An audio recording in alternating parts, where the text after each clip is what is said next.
मुंबई उच्च न्यायालयाचं खंडपीठ कोल्हापुरात व्हावं यासाठी कोल्हापूरसह 6 जिल्ह्यातील वकिलांनी आंदोलन सुरू केले आहे। तर या आंदोलनाची पार्श्वभूमी काय आहे? गेले 7 दिवस हे आंदोलन 6 जिल्ह्यात चालू आहे। काय काय या आंदोलनाचे भाग आहेत आपण आता वकिलांच्याकडून जाणून घेणार आहोत, त्यांच्याशी बातचीत करणार आहोत। मोरे साहेब, मला सांगा कशा पद्धतीने आपण या आंदोलनाला बघतो आणि या आंदोलनाची पार्श्वभूमी काय आहे? कोल्हापूरमध्ये मुंबई उच्च न्यायालयाचं खंडपीठ व्हावं या मागणीसाठी मागील 25 वर्षापासून कोल्हापूर, सांगली, सातारा, सोलापूर, रत्नागिरी, सिंधुदुर्ग या 6 जिल्ह्यामध्ये आंदोलन करण्यात येत आहे। मागील सुमारे 25 वर्षामध्ये या मागणीचे कुठेही नोंद घेतली जात नाही। 1993 मध्ये एकदा पेंडसे कमिटी नेमून महाराष्ट्र शासनानं या मागणीची नोंद घेतली होती, पण त्या कमिटीनं निगेटिव्ह रिपोर्ट दिल्यामुळे ही मागणी पाठीमागे पडली। त्यानंतर केंद्र सरकारनं जसवंत सिंग आयोग स्थापन केला होता। त्याच्यामध्ये सर्वसाधारणपणे खंडपीठ स्थापन करण्याची मागणी एखाद्या विभागाची असेल तर त्यामध्ये कुठल्या निकषाचा विचार करावा याच्याबाबत 21 निकष दिले होते आणि जे 21 निकष दिलेले ते सर्वच्या सर्व 21 निकषांना कोल्हापूर हे एक पात्र ठिकाण आहे असं असून सुद्धा कोल्हापूरच्या मागणीकडे दुर्लक्ष करण्यात येते। 2009 मध्ये सेंट्रल गव्हर्नमेंटनं लक्ष्मणन यांच्या अध्यक्षतेखाली लॉ कमिशनची स्थापना केली होती आणि या लॉ कमिशनचा जो रिपोर्ट आलेला आहे त्या रिपोर्टमध्ये डिसेंट्रलायझेशन ऑफ ज्युडिशरी तत्व त्याच्यामध्ये अवलंबण्यात आलेलं आहे आणि लोकांना जलद सुलभ न्याय मिळावा यासाठी डिसेंट्रलायझेशन करावं ज्युडिशरीचं, अशा पद्धतीचा निष्कर्ष त्या आयोगाने दिलेला होता। इव्हन त्याच्यामध्ये असं म्हणलं होतं हायकोर्टाचं तर डिसेंट्रलायझेशन कराच तुम्ही, पण गरज लागली तर सुप्रीम कोर्टातसुद्धा डिसेंट्रलायझेशन करावं। त्यामुळे 2009 मध्ये हा लक्ष्मण कमिटीचा रिपोर्ट आल्यानंतर कोल्हापूरच्या मागणीनं पुन्हा जोर घेतलेला आहे आणि त्या लक्ष्मण कमिटीच्या आधारेच आम्ही हे पुन्हा आंदोलन चालू केलं। हे मागच्या वर्षी या आंदोलनाची तीव्रता वाढवण्यात आली। मागच्या वर्षी नोव्हेंबरमध्ये 5, 6, 7, 3 दिवस कोल्हापूर बार असोसिएशन आणि इतर 6 जिल्ह्यामध्ये लाक्षणिक उपोषणाने मोर्चाद्वारे हे आंदोलन सुरू करण्यात आलं।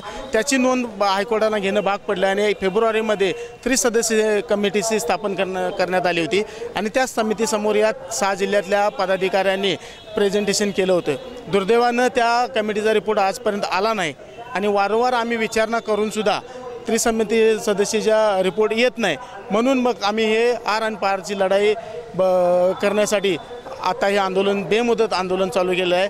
या आंदोलनाप्रमाणे 6 जिल्ह्यातील वकील कोर्ट कामकाजापासून बेमुदत कालावधीकरिता अलिप्त राहिलेले आहेत।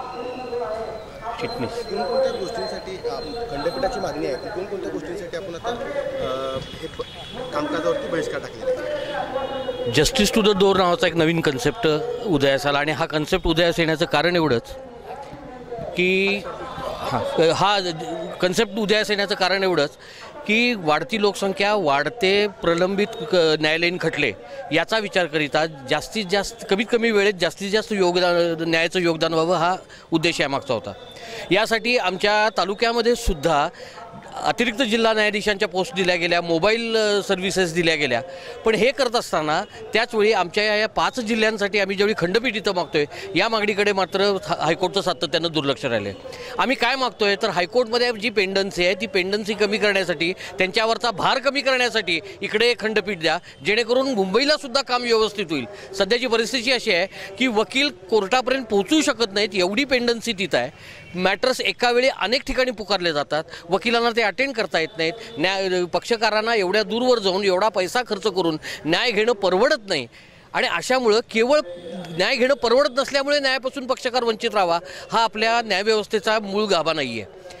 उलटपक्षी तो अतिशय स्वस्तामध्ये आणि त्यांच्या दारामध्ये न्याय पोचवा ही न्यायप्रणाली आपण स्वीकारली आणि म्हणून हे हायकोर्टचे खंडपीठ होणं अत्यावश्यक आहे अशी आमची मागणी आहे। कोल्हापूरची पेंडन्सी जर लक्षात घेतली, कोल्हापूर आणि या 6 जिल्ह्यातली पेंडन्सी हायकोर्टला, आणि जर हे खंडपीठ दिलं तर जलद गतीनं न्यायदान होऊन पक्षकारांना न्याय, कारण डिफीट द जस्टिस असं म्हटलं जाते, त्यामुळे वेळाने होणारा न्याय अन्याय ठरतो, तो हे टाळण्यासाठी हे खंडपीठ होणं आवश्यक आहे, ही त्यामागची भूमिका आहे। वस्तू मला सांगा, आज आंदोलनाचा 7वा दिवस आहे, आज 6 जिल्ह्यात पूर्णतः कडकडीत बंद आहे, तर एकंदर कोणकोणत्या बाबींवरती त्याचा परिणाम झालेला आहे आणि काय नुकसान झालेलं आहे शासनाचं याबाबत? शासनाचं नुकसान होण्यापेक्षा पक्षकारांचं आणि ते जे काही लिटिगंट या कोर्टात येतात यांचं प्रामुख्यानं नुकसान व्हायला लागलेलं आहे आणि शासन हे आमच्याबरोबरच, आमच्यासोबतच या पक्षकारांच्या सोबत सवतेचा अनुभव आम्हाला द्यायला लागलेला आहे।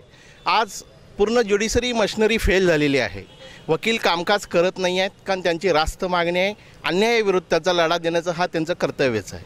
आणि आज ह्या बंदमुळं जो संपूर्ण महसूल बुडायला लागलेला आहे त्याच्याकडे सुद्धा शासन आवर्जून दुर्लक्ष आणि निष्कारण त्रास देण्याच्या हेतूनच बाजूला होत आहे आणि कोणताही ठोस निर्णय घेण्याच्या आणि विचारात हे सध्याचं शासन नाही आहे, असं माझंही स्पष्ट मत आहे, आमच्या आंदोलनाचंही स्पष्ट मत आहे.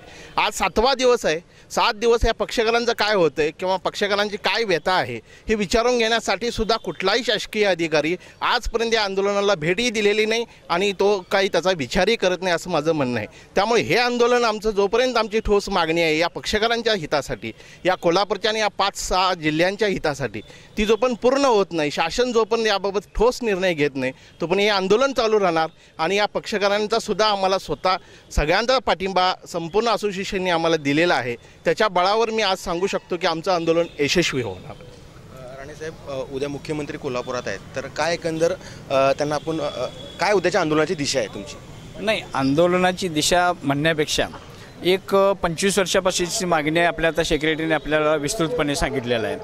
ह्याच्यामध्ये सगळ्यात महत्त्वाचा जबाब पक्षकारांचा हा एक केंद्रस्थानी आपण ठेवून हे आंदोलन चालू केलेलं आहे. सर्वसामान्य गोरगरीब जनतेला लवकरात लवकर सुलभ आणि स्वस्त न्याय मिळावा ही याच्या पाठीमागची संकल्पना आहे.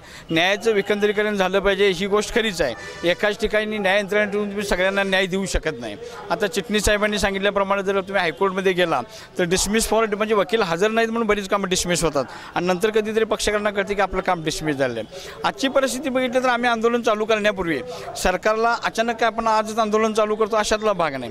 गेले 2 वर्ष आपण वेगवेगळ्या माध्यमातून निवेदनं देणे, सगळे भेटणे, मंत्र्यांना, मुख्यमंत्र्यांना भेटणे, बाकी सर्व खासदारांना भेटणे, आमदारांना भेटणे, न्यायमूर्तींना भेटणे, हे आपलं काम चालू आहे. त्यामध्ये आपण काय खंड पडू दिलेलं नाही. कारण 2-2.5 वर्षात ज्या पद्धतीनं आपल्याला त्यांच्याकडून रिस्पॉन्स मिळाला पाहिजे होता तो मिळालेला नाही.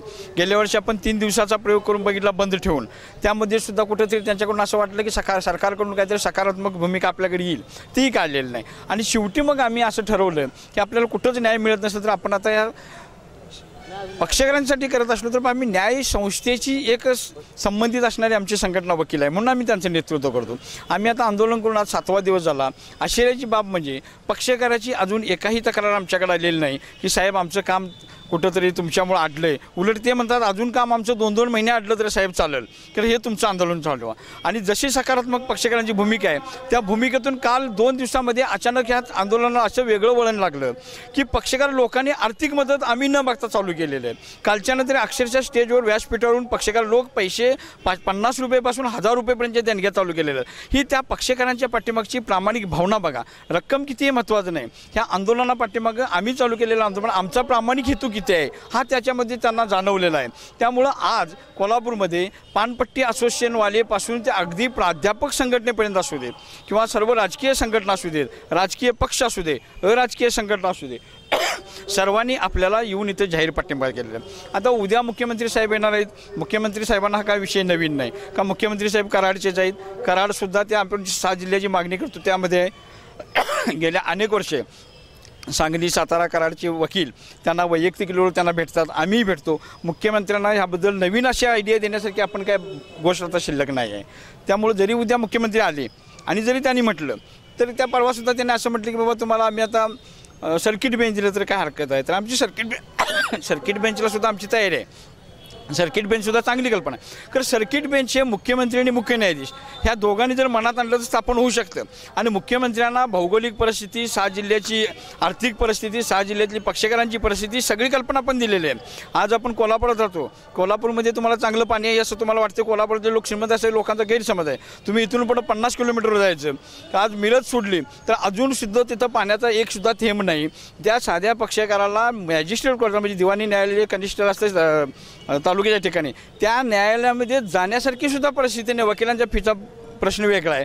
असे बरेच भाग आता या 6 जिल्ह्याच्या येतात परिसरामध्ये येतात. आज कोकणात जायचं. कोकणाची परिस्थिती बघितली तर गेल्या वर्षीपासून आंब्याचे पीक नाही. आता आम्ही कोकणचा दौरा केला, सिंधुदुर्ग केला, रत्नागिरी केला, सोलापूर केला. अक्षरशः त्या भागामध्ये दुष्काळाची स्थिती बघितली. कोकणात तरी गेल्या 2 वर्षामध्ये आंब्याचं उत्पादन झालेलं नाही असं काही वकिलांचं सुद्धा आणि पक्षकारांचं म्हणणं आहे.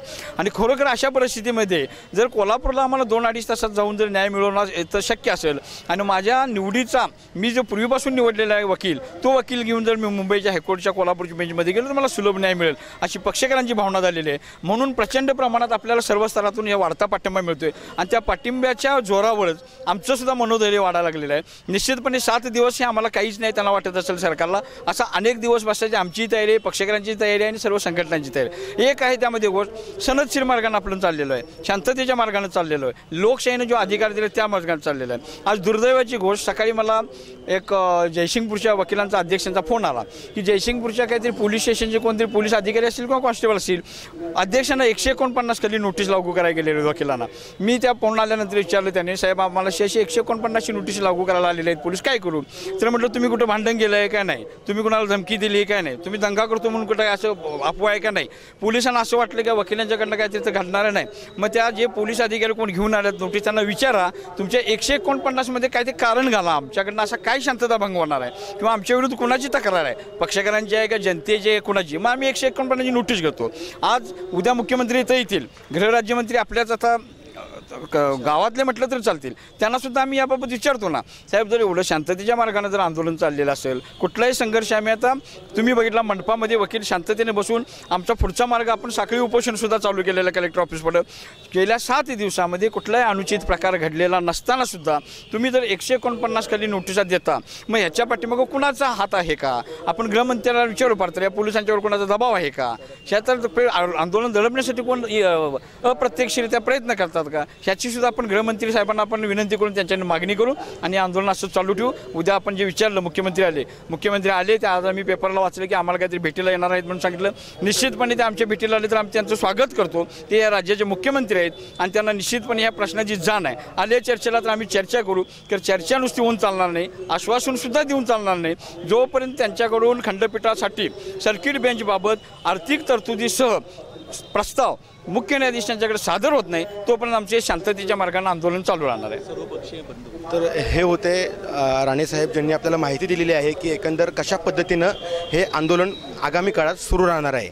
उद्या मुख्यमंत्री कोल्हापुरात आहेत, मुख्यमंत्री कोल्हापुरात असताना ते आपल्या इथं चर्चेसाठी येणार आहेत ही माहिती त्यांनी दिलेली आहे. तरी आगामी काळात या खंडपीठाचं राजकारण होऊ नये. कॅमेरामॅन संदीप पाटीलसह सतीश औंधकर, लाईव्ह कोल्हापूर.